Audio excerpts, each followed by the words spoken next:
the hero of Falling Digital is not me, it's my customer. So how good. can we make them the hero of that story So good. and bring them through that transformation? So I absolutely love that. That is one thing. Falling Digital Marketing comes way lower on the list than everyone else, but it is one thing that I am proud that we do.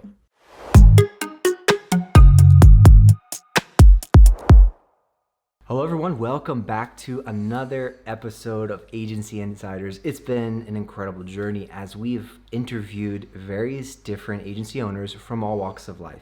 And this is the beauty of this show, is that we're able to bring on people from different spectrums, all over the spectrum of different types of agencies, whether maybe they're starting out, maybe they're experienced, or maybe they're just feeling like, you know what, I'm throwing in the towel, that's it. And you know, we've all been there. We've all had these moments in our lives as owners, as entrepreneurs, and that is the very reason why we started this podcast. And it's been just such an incredible journey to hear stories of people's successes, people giving bits of wisdom, so that we can learn more as agency owners and as leaders in our industry.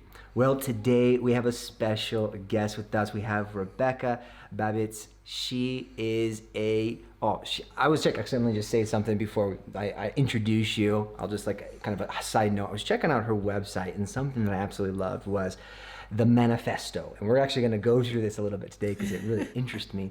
But I was just so encouraged to read your manifesto, and I can't wait to get into this. But I just want to introduce you. My mind went a little bit haywire there, but Rebecca, she is an agency owner. She does so many incredible things within her company, and we're going to talk about that today.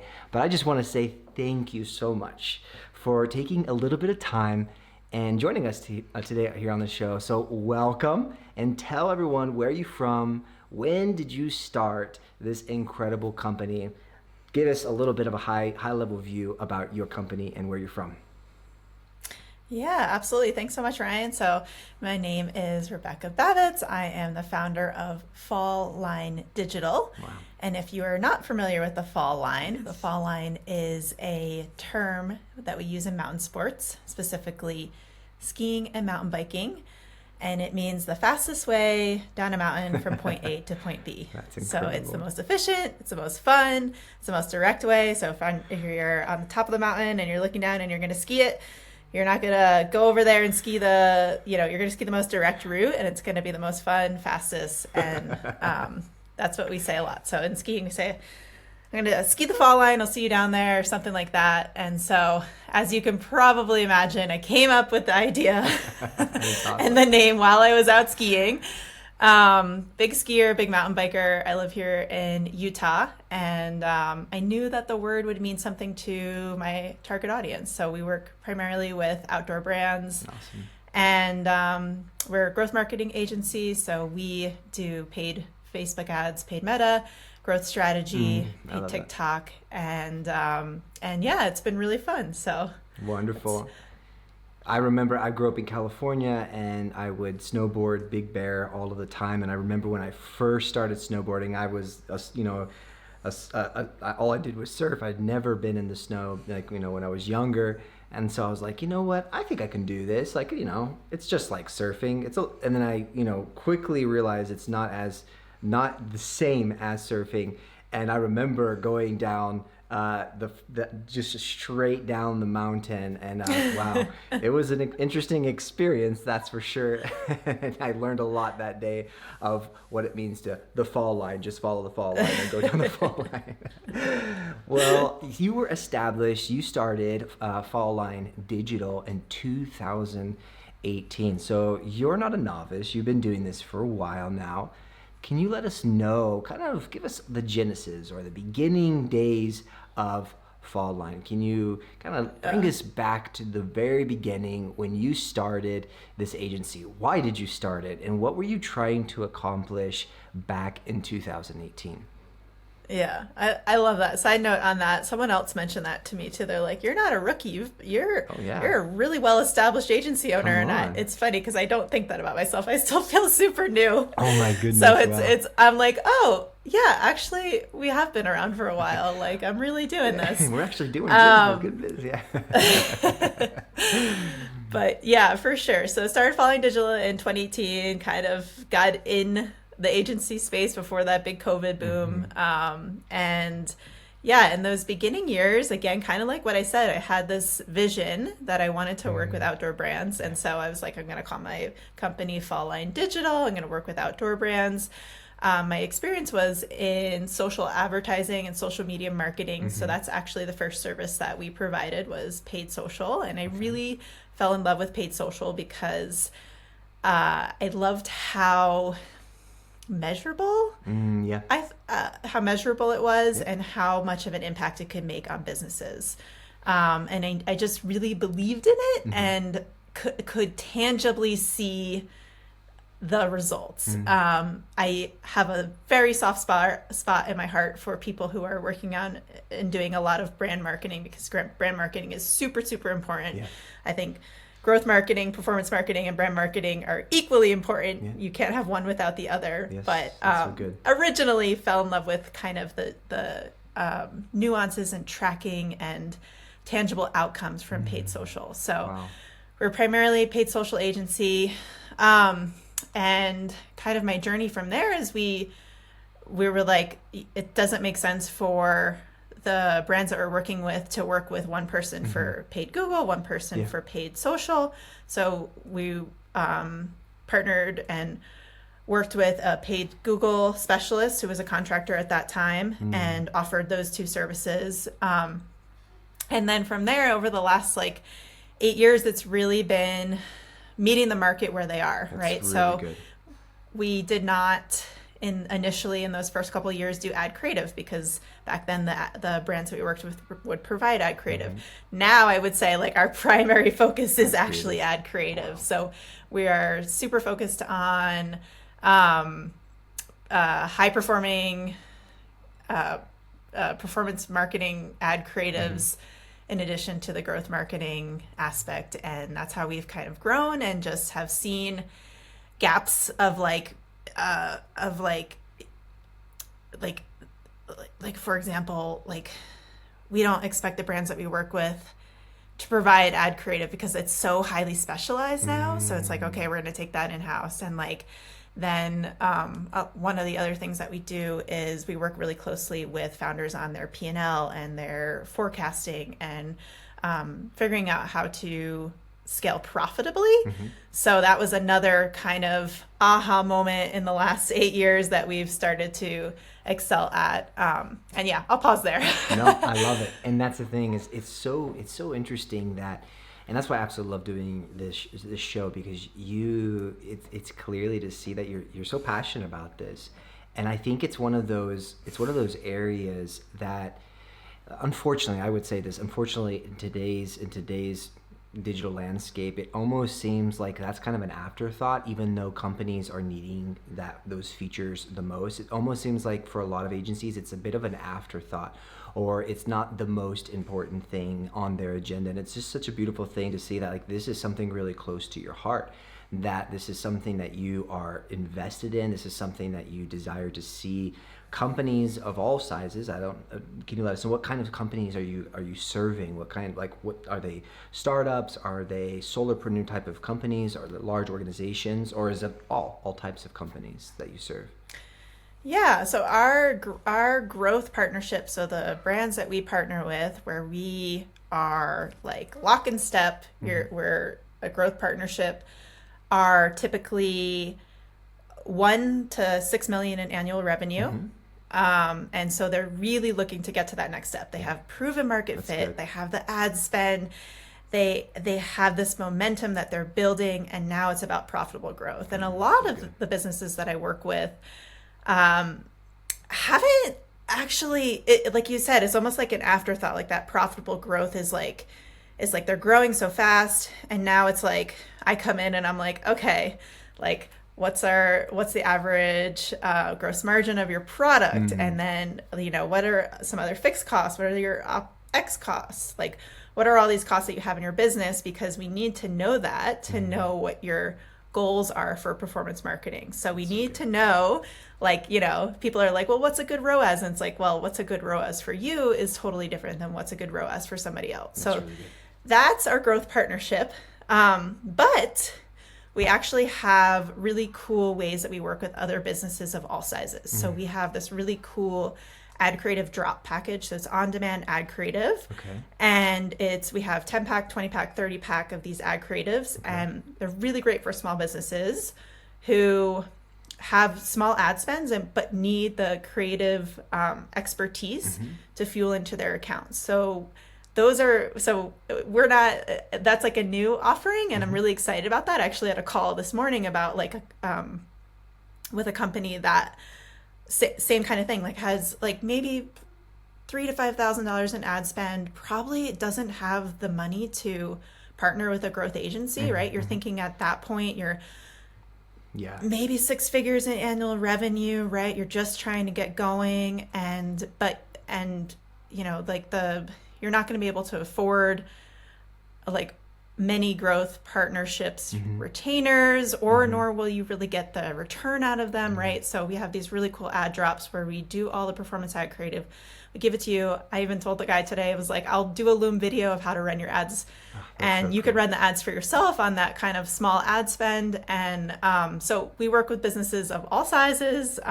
Really excited about that one too. That's like a newer package, and I think it opens up a lot of opportunities for, like I said, brands that might not be at that, $1 to $7 million annual revenue, but still need kind of that expertise to just get their business going. Wow, so that's incredible. So I always because I like going to like the beginning stages, and there's another route that I'm about to take you on, but in the beginning, when you got this started and you were doing this, maybe did you have a team that you or would you start this out yourself and then you started kind of adding on? Kind of how did that start? Like when you first got started? I'm just curious. Yeah, I would love to tell you about that. So I was basically a glorified consultant. Maybe it's like a traumatizing experience. So I hope I'm not triggering anything here. No. Like those first couple years, and I think at that point you're like, for sure, glorified consultant, had like some contractors that I would work with, but definitely not an agency that I am today with full-time employees and kind of that work that we're doing today. And I think it's just like anything else, you've got to start and you've got to prove to yourself that you can do it. And I'm so grateful for those first couple of years. I didn't have an agency experience really before I started Following Digital. So I had to figure out how to write a contract. I had to figure out how to write an SOP. I had to figure out like the deliverables, the reporting, like the client calls. Like I had to figure all of that out. And I think, so I think when I first started out, it was just me. And I positioned myself as Following Digital, but I was really just a consultant. Like, yes, here at Following Digital, we have here at Following Digital. Yeah. Me and my dog. Yeah, exactly. So I'm curious about the different, methodologies or the different strategies that you have today. Did you have those in implementation for the growth of your own company in the beginning and maybe even up till today? Like, are you also applying these same principles that you offer your customers to yourself? And then there's a reason behind that. So I'm curious about that, about the strategies and implementations. Are these things that you do yourself for your own company to kind of have that growth hack? Yeah. So typical agency, cobbler's foot, whatever you call it, right? We're really good at marketing everyone else, and it comes to our own agencies, it falls. This is why I'm falls to the bottom. Yeah. For sure, definitely are increasing our own internal marketing efforts as I've ramped up the team. But it really, truly is like one of those things where, unfortunately, Following Digital comes last on the list, right? It's all the clients, and then if we get through all that work, then we actually have some time to work on our own stuff. I know, right? It's the bread and crumbs. Sometimes you're like, oh my gosh, I don't have enough time to even focus on building the company myself, because you're focusing on your customers, and that's wonderful, right? And it's very important because customers always come first. But I was curious about that. Because I can tell you. Yeah, I want to know. So I can tell you about a strategy that we use that I think we use with all of our clients, and I have implemented at Following Digital, and that's the hero's journey and building the brand foundation. So I don't know if you've read Donald Miller's book, Building a Story Brand. Okay, yeah, I'm definitely gonna read it. Drop it in the show notes. It's a phenomenal book. And so that is, we run all of the clients that come into Fall Line Digital through that brand strategy work. So we say, who is the hero of your story? It's not you. It's not the business owner, right? Like, who is the hero? Who's the customer? What do they want? What does life look like before they purchase from you? What's that transformation? What does life look like after they purchase from you? And it really gets into the psychology of selling, right? So you're not selling benefits and features, you're selling desired outcomes. And that's a lot of the brand work that we do as we onboard clients. And also a lot of the work that I've done at Fall Line Digital is just thinking through who we serve, what their pain points are, how we can alleviate those pains, and how we can really make them, right? Like, so the hero of Fall Line Digital is not me, it's my customer. So how can we make them the hero of that story and bring them through that transformation? So absolutely love that. That is one thing. Fall Line Digital marketing comes way lower on the list than everyone else, but it is one thing that I am proud that we do. Well, at the same time, I think if you're a good steward of these gifts, talents, these success stories that, I'm sure you have, as a result of the good stewardship, I'm a firm believer that your company will always benefit. The company will always it'll be, rich in culture. Will have good, customer satisfaction. And even if you don't have as much time to work on the company, even though that's very important, it's important to have those things in play. It's important to have R&D. It's important to have, these moments where you're investing heavily into your company. But, if, like you said, if you go at that angle where the hero of the story is the customer, the bills are always going to be paid. I highly doubt that you're going to be you're shutting down because your customers absolutely love what you're doing. You may not grow as quickly, maybe, I don't know, but maybe it's really good word of mouth. But I'm always a firm believer. And it's interesting because I was actually just talking to our team about this, because we're headed into a new season of our company where we are now finally, and we're a young company. We're only 4 years old. And so kind of like a baby whale, where we got started and it was just like, it just, it kind of took off on its own. And now we're kind of able to like really start working on the company rather so much within the company. And, it's almost like you have to, I was just talking to another agency owner literally last week about this. You start feeling bad sometimes, like, well, should I spend money on these initiatives? Should I spend money on R&D, or should I invest in these things? And I always want to encourage agency owners that when you feel it's the right time, then go with it and start investing, and don't feel bad about it. Because I started feeling bad about it. I was like, wait, what about, like, should we focus more on the customer? But like that, over time, it begins to go into that area where you can now have those opportunities to really start investing heavily within your company. And I think that's something a lot of agency owners need to know as well. That time will come. And I think for you, it's clear that you've been doing this since 2018. Like that's something that you get to enjoy. It's gonna, if it hasn't come already, that you get to enjoy that. And a lot of agency owners sometimes don't even get that opportunity to do that. And that's why we're speaking to all types of agency owners, that if your time hasn't come, your time will come, where you actually be able to, not just focus only on the customer, but to be able to start, focusing on the greater growth of your company. So it kind of leads me to my next question, if you don't mind me asking. So gotta go deeper down the rabbit hole. I love talking about leadership, and I love, because at the end of the day, entrepreneurs are leaders at heart.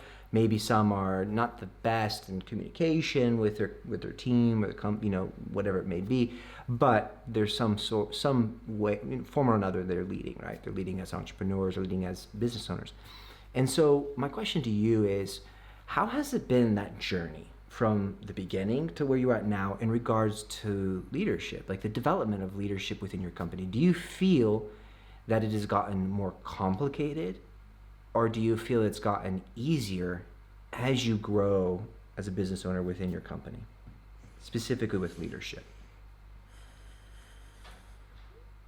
That's a really good question. I think it's gotten easier because, like I said at the beginning, I was kind of a glorified consultant. And I think the big shift for me has been going from kind of staffing contractors to staffing full-time employees, right? And like now my goal is like find the best people, make them super happy, and keep them forever. That's good. And that's a little bit different than I have a project, I don't have capacity, I've got a list of freelancers, I'm going to pull this person on this project and check that box and kick that project off the road. So I think in many ways it's gotten easier, but leadership's hard.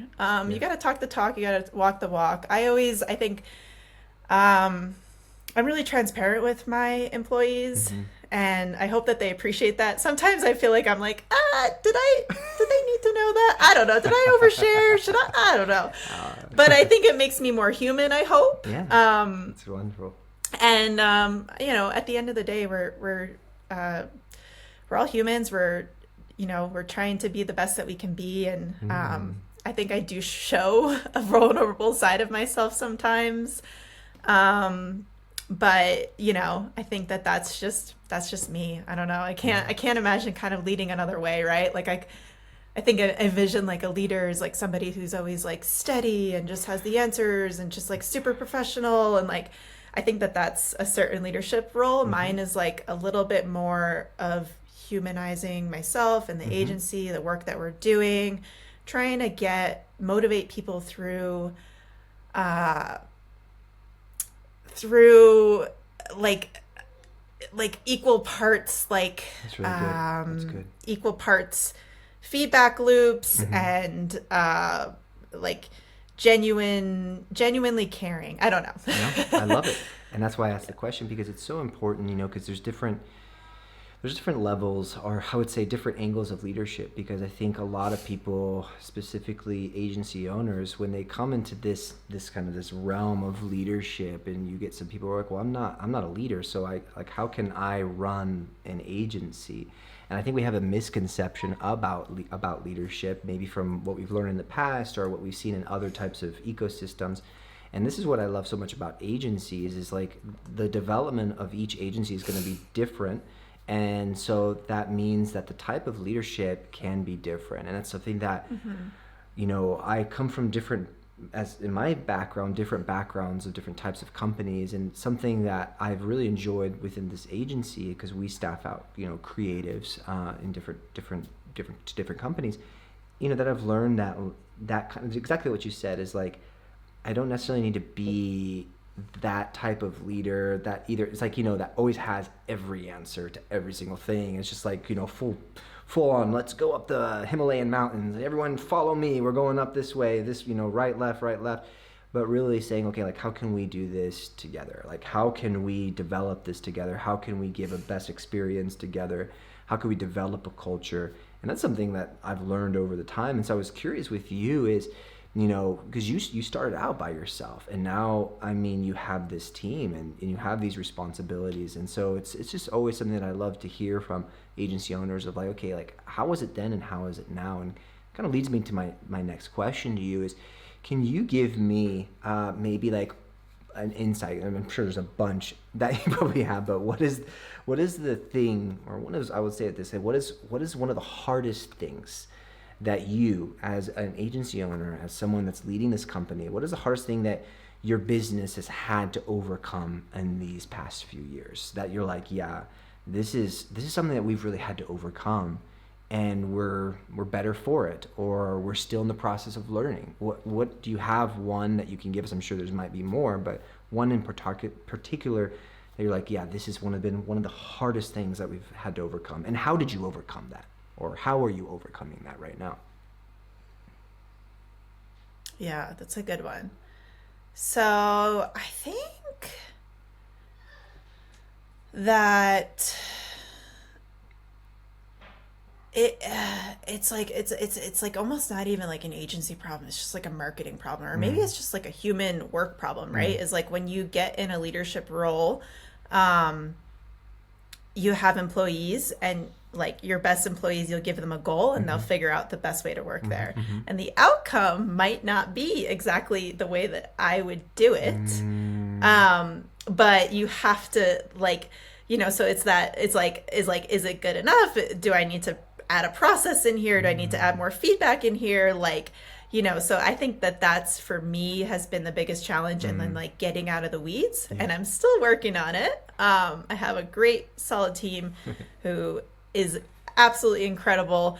And it's probably more me getting out of my own way at this point. Right. So, so yeah, I would say that that's kind of like the perpetual problem of that, like building the process, but giving the process room for a little bit of creativity, giving people the overall goal and then letting them get there, and then knowing when to like say like, let's like hammer on that tile and that knobby, change it a little bit and then kick it off, versus like, you know what, let's go with it, let's test it.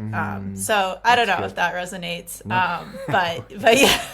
I think it resonates with a lot of people that would be watching this. No, that makes perfect sense. And I think, you know, I think that's something that every person, whenever you're developing new things or whenever you're developing processes or systems, it's like it comes to that moment. And I think I've learned this even as a father. I've learned this as a father. It's just like my daughter is 2 years old and she's still, you know, she's learning so many things. But they're like, it gets to a point where like I do what I can do, right? And I have to be faithful with that, and I have to be consistent with that, right? I have to be like like you got to be very consistent with that as a father and as a parent. But there comes a moment like where you start letting up and trusting that the time that you spent in that development process may not be perfect, right? But you did the best you could, and you kind of like, I wouldn't say like just hope for the best, but it's like you give it that space to be vulnerable, or you give it that space to like let that person make a mistake. And I transferred that real personal experience that I have on a daily basis as a father, even into like the business aspect with our team. Is like many times like perfection is what suffocates, in my personal view. Perfection can be sometimes the very thing that suffocates growth. It can really paralyze effectability, or like, I don't know if that's necessarily the word to use, but the ability to be effective and the ability to grow and transform. And I think it's a valid thing that you said, is like it resonates deeply with me, because I'm a big person on processes. Like I'm a big person on systems. Like I'm all about systems, all about processes, but I have to be also very careful that I don't like strangle it too much, or don't like, you know, like Golem, where like my precious, it's, you know, don't want to let it go, or you're just super micromanaging everything. Especially with creatives, right? Oh my goodness. Especially with creatives, because you've got to give that white space, like to do the best work. And it's like, it's hard because we do a lot of creative work, and same thing. It's like, it's it's like, you know, I think the new thing is like, all right, everybody's got to go take like a 15-minute dog walk or something. Like every 2 hours is like, get out of your own head and go let the world kind of put some stuff into your head and let it iron out, right? Oh, that's so good. That's so good. Well, I love that. And I think, you know, it's something that will make you stronger over time. And I think it's a positive thing. Like that hard, like that difficult, or that maybe that even that tension is at the end of the day, it makes your company stronger. And I think you learn more and more about yourself, and you learn more about yourself, you know, what your capacity is as a leader and as an agency owner particularly. And I know there's a lot of people watching this, and you may be, you know, just kind of stepping out a little bit from this conversation, maybe talking to those that are here, that are watching this, is like, again, always make that evaluation of where you're at as an owner, as a leader, and don't be afraid to test the waters. And I think that A/B testing and that is so important. And then taking those evaluations are even more important, and then doing something with those evaluations. You know, and create those benchmarks. And I think, as you learn here from Rebecca, like we've all been there, and we're continuing to charge up the mountain and do what we have to do, or going down the mountain and doing it in the most optimist way. Yeah. Wonderful. So I have a question for you, another question. I'm full of questions here, so forgive me if it's too many, it's not an interrogation, I promise. It's more of an interview, but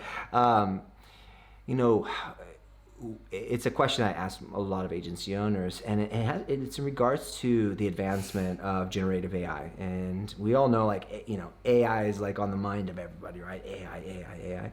And I would say a lot of agency owners at this moment are very heightened in the area of AI, because we saw the shift, of what took place. It's really going in the area of creativity, et cetera, et cetera.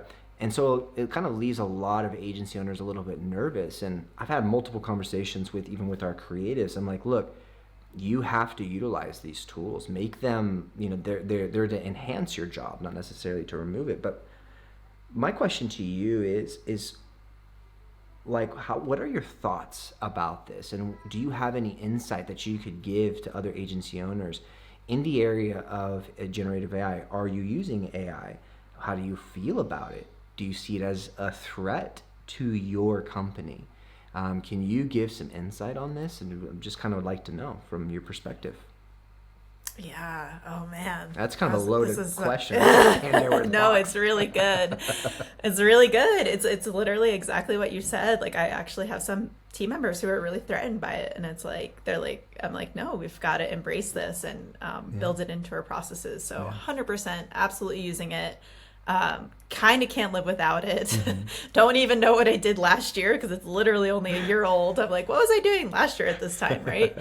And it's been completely a game changer in so many ways for a lot of the stuff that we're doing. I think my maybe biggest pro tip with it is we use ChatGPT Pro. Mm-hmm. So we have a Pro account. I think the Pro account's way better than the free account. So if you're using the free account and you're on the fence of whether to use the Pro, not a paid sponsorship by ChatGPT. Right. They probably don't need anybody's more money, but they could pay us to give some sponsors.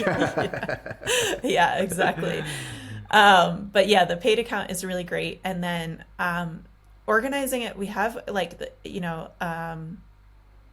generative AI is only as good as you are, right? And good. I think it's about we call it the pre-prompt, right? Mm-hmm. So we take a lot of that foundational work that I was telling you about, the hero's journey, the story, the reasons behind purchasing behaviors, right?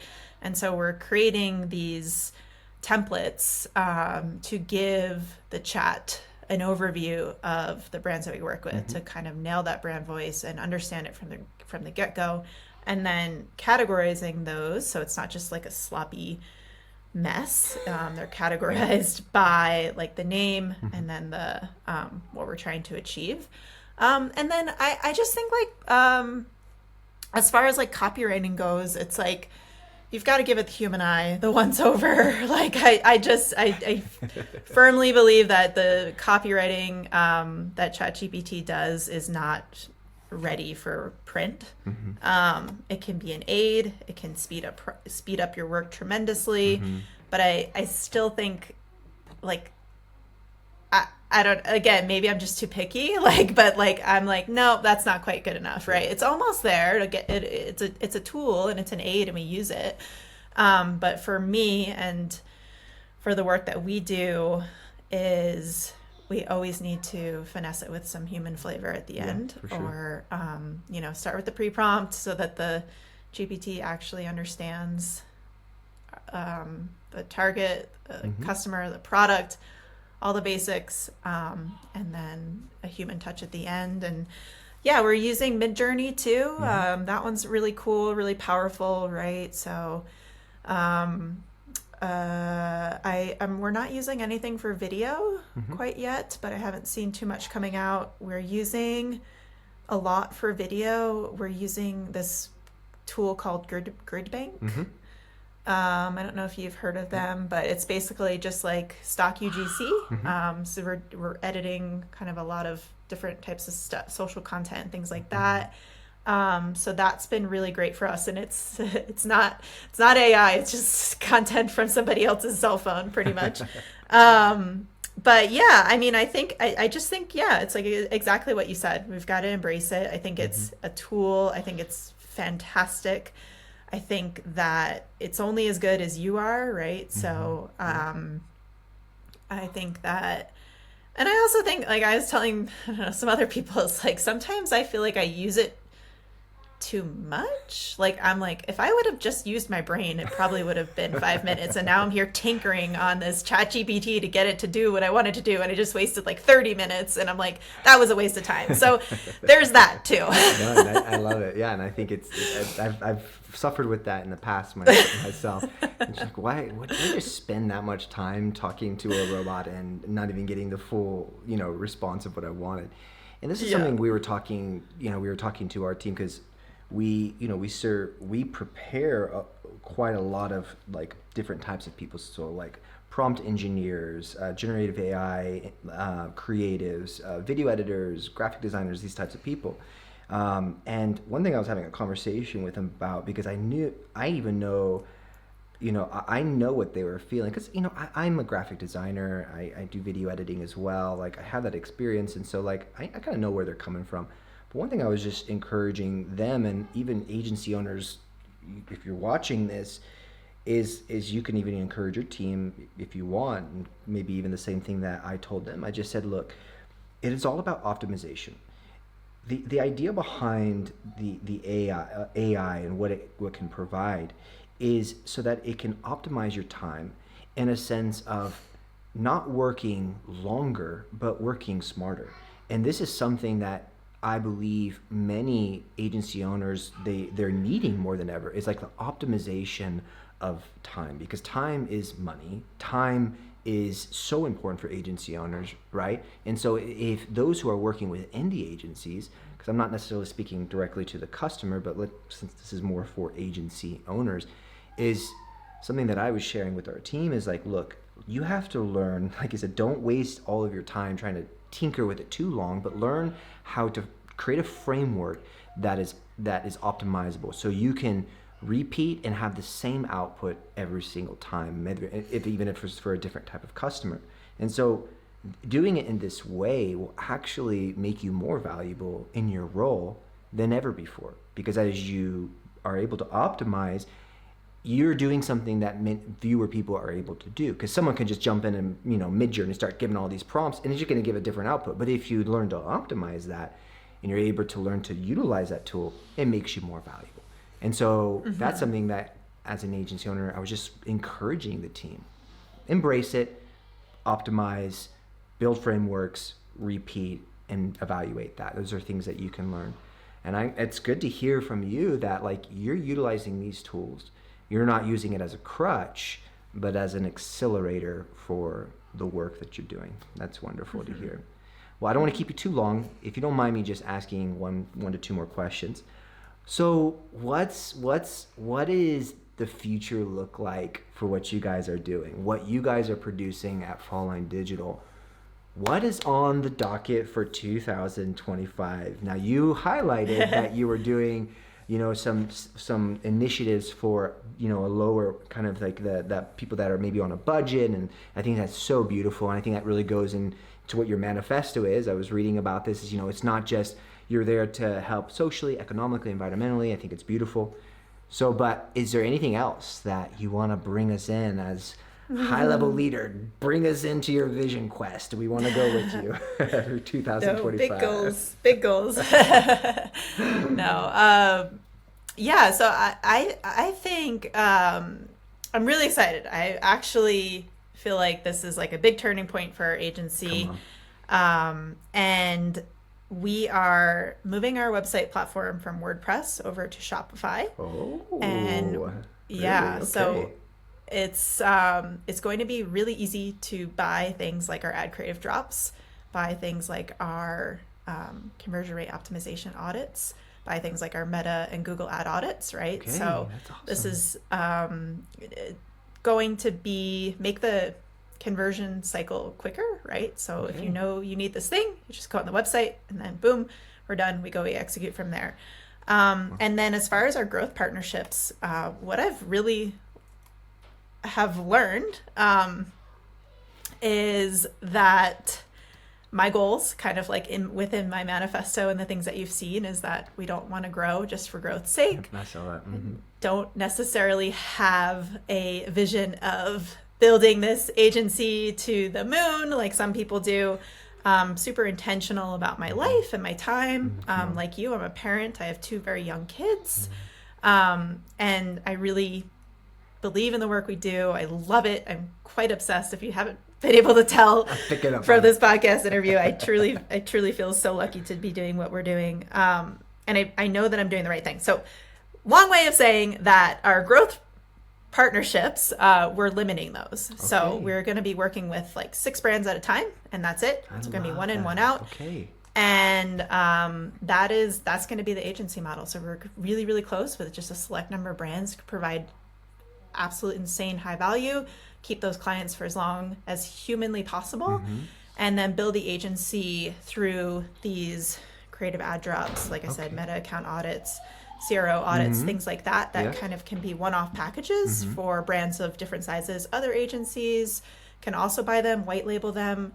But as far as like growing the growth advertising part of the business, intentionally not going to do that at this point. But it's kind of like, although like we'll grow through better brands, we'll grow through more high value, we'll grow through LTV, we'll grow in ways that aren't necessarily taking on more business. So but that's the vision. Yeah, but that's still a growth hack. I mean, if the way even what you're doing, and I love I saw kind of like a swinging pendulum where you're taking on fewer customers. I love that methodology. I think that's really admirable, and I think that I think your customers at the end of the day will appreciate that you are like committed to like that select few, right? So that's beautiful. And then, but on the other side, as you move over your other like offerings to Spotify to Shopify, like that in itself, like you're fueling your company, because that there can grow like exponentially, right? Like that, there is no cap. Yeah, here we go. I don't want to jinx it, but in a sense, like that is a really good growth hack of that, because you're in a sense working smarter on the other side, right? But at the same time, you have on Shopify, you have this tool or these tools that can be purchased, 24/7, right? 7 days a week. And I think that's really intelligent. I think that's a smart way. And I think a lot of agency owners out there, you have to be agile, and you have to be willing to try things out and do different types of things. Don't get stuck in a rut and you're just like, you're constructing the same thing every single time. That's why I always ask people, like, what's your goal for the new year? And it's so encouraging. So encouraging. I just want to congratulate. So I'm looking forward. Maybe we could do like a follow-up at the end of the year, like, hey, so how did it go? I'll be working over Christmas on getting that new site up. And love it. That has it's so close. It just needs to get kicked over the finish line, just like anything else. And I love it. We'll be looking for it. It's super cool. I mean, I think it's just like you said, like as entrepreneurs and business owners, we just have such a blank slate, and there's so many different ways to do it. And I just feel like I know myself, and do you do awesome. And it's like it's really empowering. So I'm glad that you see the vision, and you come on. I'll be your supporter, right? I'll be a supporter. So thank you so much. First and foremost, I always want to just say thank you to anybody who comes on the show, because I know you got stuff to do. We all have things to do. I'm in Finland, so it's about 9 p.m. here, and it just started snowing. So I'm curious, like how the internet will start functioning. So I'm like, all right, we'll wrap this bad boy up here. But I am so thankful that you took the time to come and just have a conversation with me, and truly inspiring. That was a blast. Yeah, thank you. Yeah. Thank you so much. And you said you were doing a podcast a while back, so I think maybe it's motivation for you to get that thing back up and running. Yes. Little thing there. Yep. But how can people get a hold of you? Like, for those that are curious, I'm looking at your website here. I'm looking at the manifest. I already went through all of your different pages, but let people know, how can they reach out to you via website? And then maybe, I don't know if you have a LinkedIn for maybe agents owners that would like to maybe reach out to you personally. Yeah.